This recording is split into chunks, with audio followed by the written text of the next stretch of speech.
In Zurich, the Cabaret Voltaire was an immediate hit. 50 was full. It was full every night. First, there were students who drank and smoked and tore up the room. Then burghers, the reviled bourgeoisie, the curious. Then finally, as with the Roxy in 77, Japanese tourists. There were so many regulars, almost nobody paid. A version of the old punk joke. How many punks does it take to screw in a light bulb? One to hold the ladder, one to turn the bulb, and 50 on the guest list. On stage, there was on the first night a reading from the works of patron Saint Voltaire. There followed a balalaika orchestra, cover versions of Mallarmé, Nostradamus, Kandinsky, Apollinaire, Turgenev, Chekhov, and Christian Morgenstern's 10-year-old sound poem hits, evergreens like Under the Bridges of Paris, the Parisian cabaret ballads of Aristide Bruant, as sung by Hennings, and Saint Lazare, She Was a Whore Dying of Syphilis, contracted in prison. Readings by Arp from Alfred Jarry's Uberoi, plays actually staged, bits of Verlaine, Rimbaud, Baudelaire, futurist manifestos, exhibitions of paintings by Arp, Janko, and cabaret habitué Giacometti, plus mime, rants, crude jokes, shaggy dog stories. The program notes don't suggest the building's sense of possibility. Ball recorded. February 26. Everyone has been seized by an indefinable intoxication. The little cabaret is about to come apart at the seams and is getting to be a playground for crazy emotions. March 2nd. It is a race with the expectations of the audience. March 14th. As long as the whole city is not enchanted, the cabaret has failed. A race with the expectations of the audience is a definition of punk at its best. Did anyone in the Roxy feel the same? Uncertain about what to do next, Ball and the others held a meeting and decided on an evening of Russian folk songs. Why was it so hard to get over? From Zara's 1920 Zurich Chronicle to Ball's diary published in 1927 as Die Flucht aus der Zeit, Flight Out of Time. From Arp's 1948 Dada Land to Hossenbeck's 1957 Mit Witz, Licht und Grütz, with wit, light, and grace, published in English in 1974 as Memoirs of a Dada Drummer. From Henning's hagiographies of Ball to Janko's last interview, the Dadaists set down the story. Historians have been trying to pull good dates out of them ever since. The Dadaists played out the reggae aphorism that there are no truths, only versions. Each claimed to have been in the right place at the right time and refused in every instance to say exactly where or when it was. Quote, the libraries should be burned and only the things that everyone knows by heart would survive, end of quote, Ball wrote after the cabaret closed. Quote, a great era of the legend would begin, end of quote. Quote, we have forgotten minor things, end of quote, Holzenbeck said. He more than any of them truly didn't care about history, that the cabaret was running concurrently with the Battle of Verdun, or he didn't care about the kind of history Verdun could make. Rationalism, the Enlightenment, had produced a charnel house. The classicist heritage that Holzenbeck and the rest were born to pass on had turned on them, and so on the stage they performed an ancient myth of destruction and creation. As they looked back, they realized it had been no protest against the times, but an odd acceptance. Wiping the slate clean brought them to life, but they expected nothing from the future. The Surrealists expected everything. That is why every Surrealist document is extant, why every Surrealist occasion can be dated with perfect precision. If the Dadaists were fools, the Surrealists were accountants.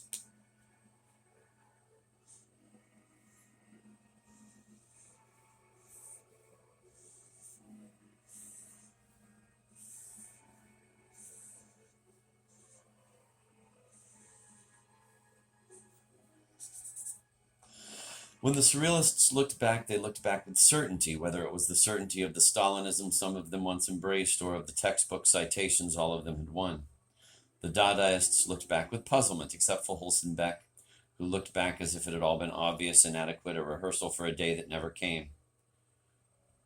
Everywhere in the memoirs of the Dadaists there is special pleading, legend tending, feuding, threats of legal action over trademark violation or misappropriation of funds, but nowhere is there a fixed point, a line, an ideology of what it was all for. Instead, they asked what happened. Queerly, they fell back before their own memories. We stood on the stage and recited a simultaneous poem, Sarah, Janko, and I, in French, English, and German, Of course, I speak English today. A German accent pulls them in, but the check had better be in dollars. But not about Dada. When I speak about Dada, I only speak in German. That was the Dada language. Perhaps I mean the pre-language. It's the best I can do to keep the story straight. Quote, everybody is doing it, end of quote, Janko recited, and the world turned upside down. In 1954, Elvis Presley sang, everybody's doing it.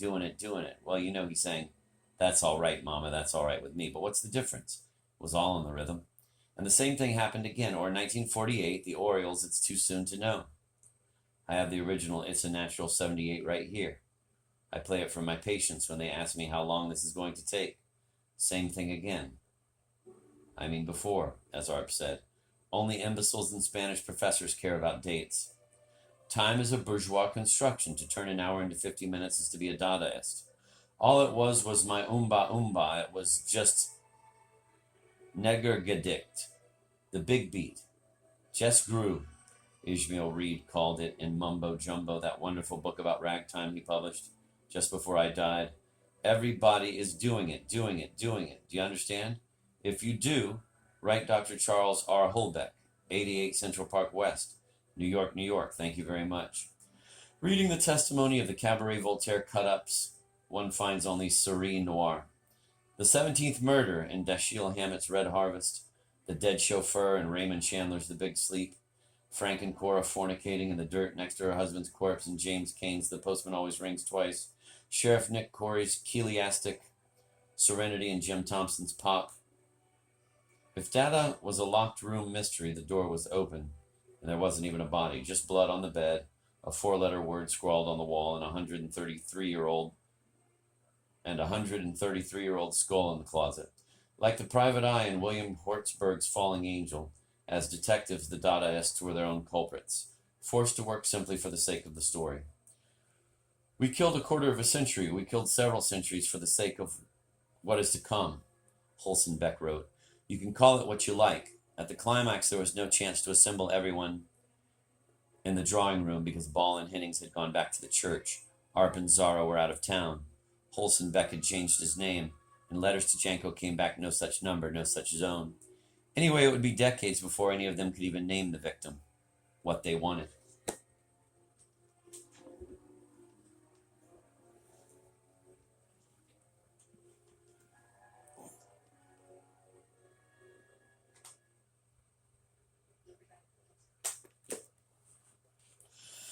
Back in Zurich in the first month of the cabaret, there was as yet neither corpse nor story. For that matter, there was no Dada. The word had yet to be discovered.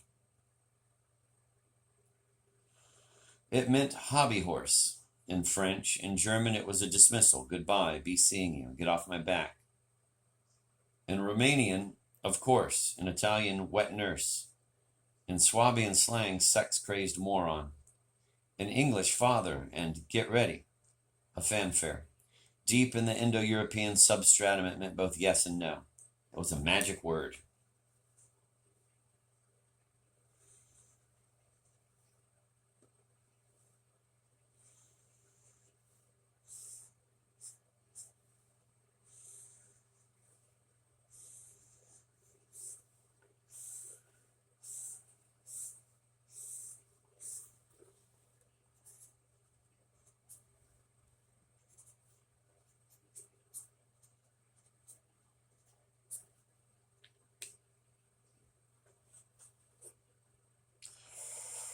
Zara decided on it one morning in a cafe, his only affidavit from Arp, who swore he was present with his 12 children while wearing a bread roll in his nose.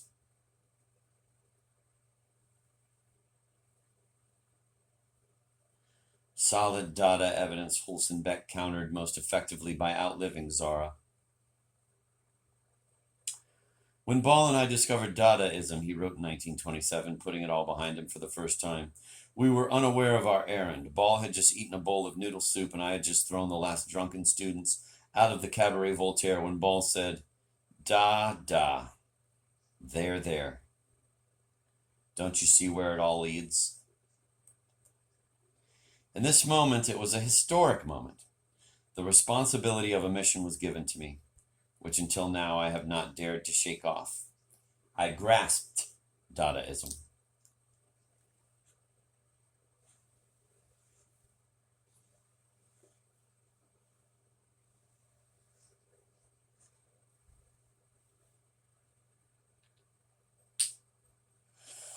When I came across the word Dada, Ball wrote on 18 June 1921, I was called upon twice by Dionysus. He meant not Bacchus, Dionysus, but someone far more esoteric, a Greek converted by St. Paul in the 1st century. It was a mystical code, DADA, a doubling. John Elderfield writes in his introduction to Flight Out of Time, of the initials of Dionysus, the Areopagite, one of the 3 saints who were to form the subject of Ball's 1923 book, Byzantinisches Christenum. This, however, is most likely Ball's hindsight. You can almost hear Elderfield muffling his scream. Dada history is a writer's dream. Choosing among versions, one has to make the story up, following accounts of how in March or April 1916, Hulsenbeck, looking for a name to give a there and gone Cabaret Voltaire canary, shall we call her Divina de la Nuit, Sally Hotjazz, Irene Dogmatic, chanced upon the word in an open dictionary, German, French, English, Romanian, and immediately realized it would blow modern art, literature, and culture to pieces. One can imagine him edging into a pharmacy the next day to buy a pack of contraceptives, only to come face to face with, quote, Dada shampoo, end of quote, fine product of Bergman and Company, on sale at Bahnhofstrasse 51 since 1913. Oh shit, Hulsenbeck must have said. Or, of course, Dada shampoo, the universal cleansing agent. In April 1916, Ball and Hulsenbeck talked long into the night about art as an end in itself. If the growing dissonance of the cabaret was driven by a contempt for what the world outside called art, even hatred for it, that was because Ball and Hulsenbeck were beginning to recognize the conventions of art as merely the most glittering reflection of the conventions of social life, of all that made the war possible, that kept it going as they spoke. Art turned hell into heaven. That was why the war could be fought for art's sake, for the German way of life, or for that matter, the French way of life, or the English way of life, the Russian way of life, the Austro-Hungarian way of life, not to mention the Bosno-Herzegovinian way of life, coming up late but fast, the American way of life. The redundancy canceling not only each claim, but the language used to make it. They were beginning to see art as a trick, to see the Freistrasse, the Champ Libre, the free space as an asylum. If they opened the cabaret each night as a war against a million bayonets sticking out of a million standard issue volumes of Goethe, that was because art had fooled humanity, had fooled them into thinking the world was better than it was. Because on art's heavenly scales, a single copy of Faust outweighed the million men who died that it might stay in print. Because art diverted the human desire to remake the world into the lunatic's therapy of making poems, paintings, ashtrays. Give them to relatives visiting on Sundays, put them in a museum. Wasn't it all the same?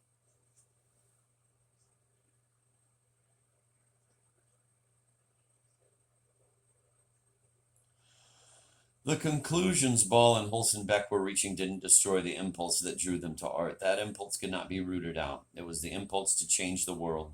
When Ball wrote that for people assaulted daily by the most monstrous things without being able to keep account of their impressions, aesthetic production becomes a prescribed course, he meant that in times when each day creates its own nihilism, meaning has to be created, made up. Out of what? Out of anything. The Dadaists were discovering as they put the detritus of their civilization on stage and watched it change shape, out of anything, to the point of nothingness. Dada was thrilling because it permitted and then demanded a complete and then conscious abdication of responsibility toward art, then toward the society art represented. By representing, the Dadaists were discovering, affirmed. They were about to reach the social atom. They were about to take it apart.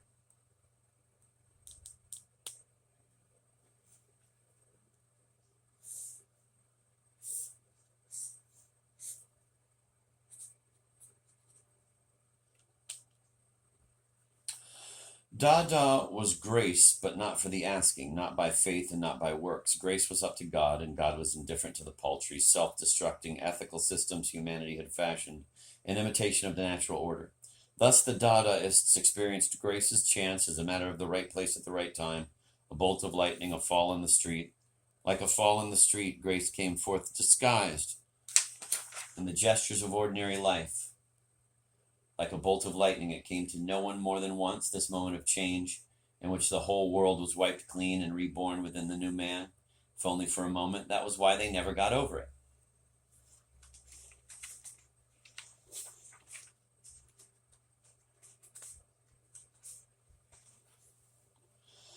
He and Holzenbeck decided, Ball recorded, that art was only an occasion, a method for locating the specific rhythm in the buried face of this age, its foundation and essence, the possibility of its being stirred. It was the same notion Guy Debord recast and hardened in 1961 in Critique de la Séparation, Critique of Separation, a film about the situationists in the world of spectacles they meant to abolish. Normally, Debord said on the soundtrack as he made art, a movie, to argue art out of its claims. Though like all but one of Debord's movies, this was an exercise in détournement, a film made mostly out of bits of other people's films, trailers, photographs, advertisements, cartoons, graffiti, newsreel footage. On the screen, a pinball machine flashed tilt. Then prison guards drove rioting convicts back to their cells.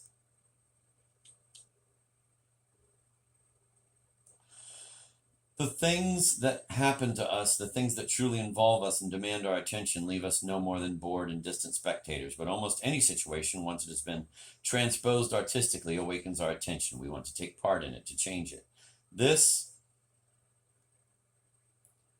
is the paradox that must be turned upside down, put back on its feet. This is what must be realized in acts. Given the new worlds that artists had revealed in the first quarter of the century, the situationists thought nothing had happened since. All that was left was the impulse, that wish to take apart, to change. Of course, to those for whom Ball's paradox was just a word, time went on, art went on. Whatever it had been in 1916 and 1961, something called Dada still inspired people all over the world, many of whom labored to make art they were happy to hear named Neo-Dada, a fraud on both time and art. One time Berlin Dadaist Raoul Hausmann said, because Neo-Dada took, quote, sides with the object as a thing in itself, which Dada denied.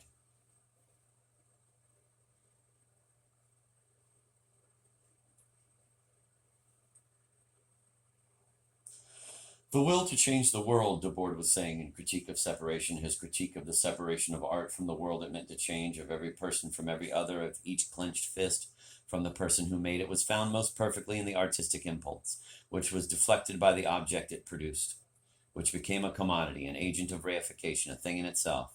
Capitalism grants art a perpetual privileged concession, Debord wrote in 1960, that of pure creative activity, an alibi for the alienation of all other activities. But at the same time, this sphere reserved for free creative activity is the only one in which the questions of what we do with life and of communication are posed practically and completely. Here in art lies the first locus point of the antagonism between partisans and adversaries of the officially dictated reasons for living. The established meaninglessness and separation of art give rise to the general crisis of artistic means, a crisis linked to the alternative ways of living, to the demand for a new way of life.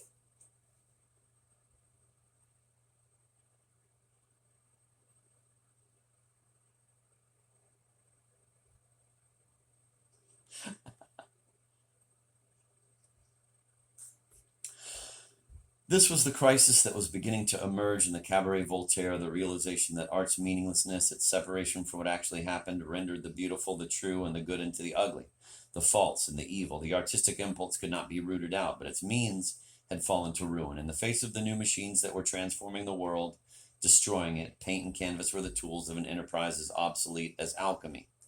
Maybe one had to create directly, as Tzara said, to live as a genius. But the war made genius effete, its communication a solipsism. As a protest, Holzenbeck said long after the fact that the cabaret was also a panic over the realization that whatever artists might have to say, they had no way of saying it. And if they didn't, neither did anyone else. Separate art was an illusion hiding the fact that in the 20th century poetry, true communication came out of the barrel of the gun pointed at your head. In 1920 in Berlin, Holzenbeck cast all doubts aside. Art had to be destroyed, he said, because it was a moral safety valve, a mechanism for the unlimited ability of the human mind to turn its worst fantasies into real-life atrocities, then to turn its worst atrocities into pretty pictures. But this was already hindsight, an attempted murder to cover up what hadn't been. It was only guesswork in the Cabaret Voltaire.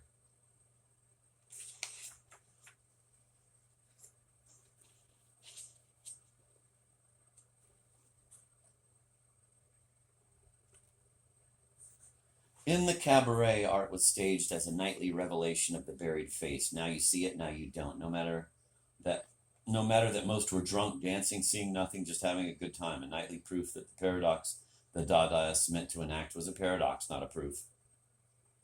It was a way to keep the place full and the bar trade moving. Tip your waitress, goes a lost line from Ball's diary. The ideals of culture and art as a program for a variety show.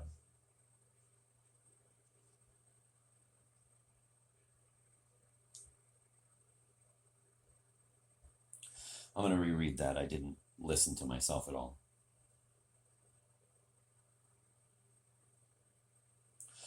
In the cabaret, art was staged as a nightly revelation of the buried face. Now you see it, now you don't. No matter that most were drunk, dancing, seeing nothing, just having a good time. A nightly proof that the paradox the Dadaists meant to enact was a paradox, not a proof. It was a way to keep the place full and the bar trade moving. Tip your waitress, goes a lost line from Ball's diary. The ideals of culture and art as a program for a variety show. A race with the expectations of the audience racing against itself. Night after night, unknown people climbed out of the crowd to speak, to recite poems they had treasured all their lives or made up a few minutes before, to sing old songs, to make fools of themselves, to take part, to change. There were no classics. Voltaire was as contemporary as Apollinaire. The singer named Madame Dada as old as Dionysus the Areopagite, because in the heat of the moment, both performers and audience succeeded in losing their memory. As Arp wrote in '66, the year he died, remembering that even before the cabaret opened, he had ripped up one of his pictures in frustration, tossed the pieces in the air, watched in wonder as they fluttered to the floor, and then, seized by the moment, framed the pattern as a fact no less objective than bodies arranged in a trench by a grenade. Quote, before there was Dada, Dada was there. End of quote.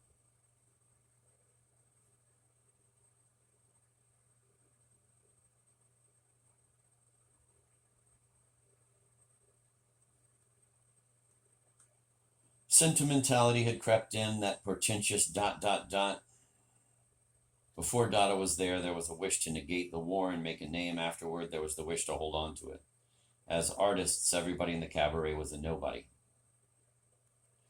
In Zurich, they were famous overnight. Why not the world? Pushed by Zara, who saw Dada capitalized as an art movement, the group issued luxurious, special limited edition publications aimed straight at patrons and museums.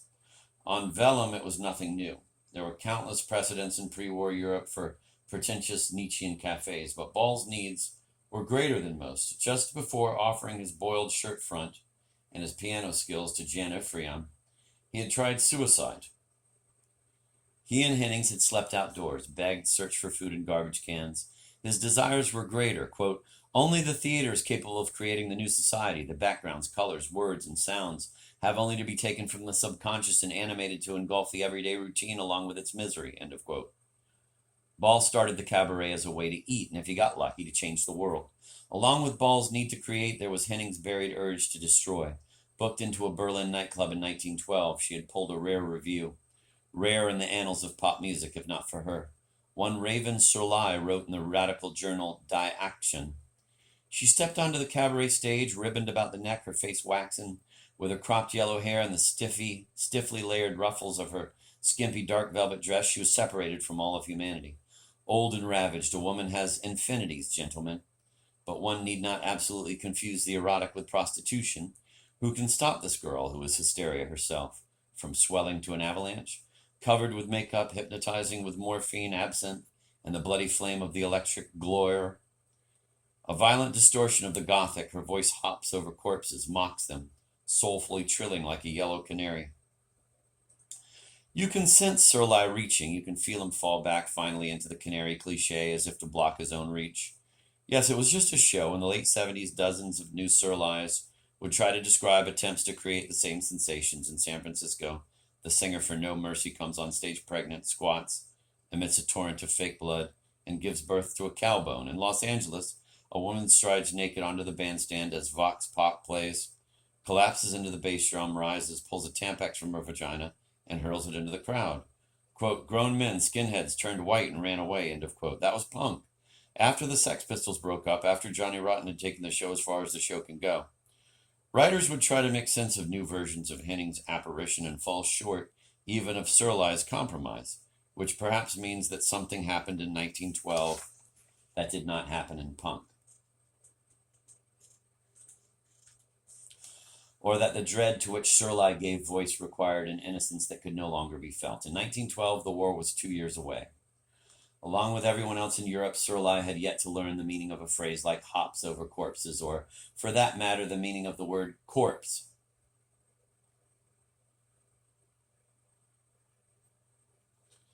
Still, like Louis Villot faced with Teresa, Sirleaf was reaching for a prophecy, and the moral disorder he saw in Hennings would soon find its analog all over the West.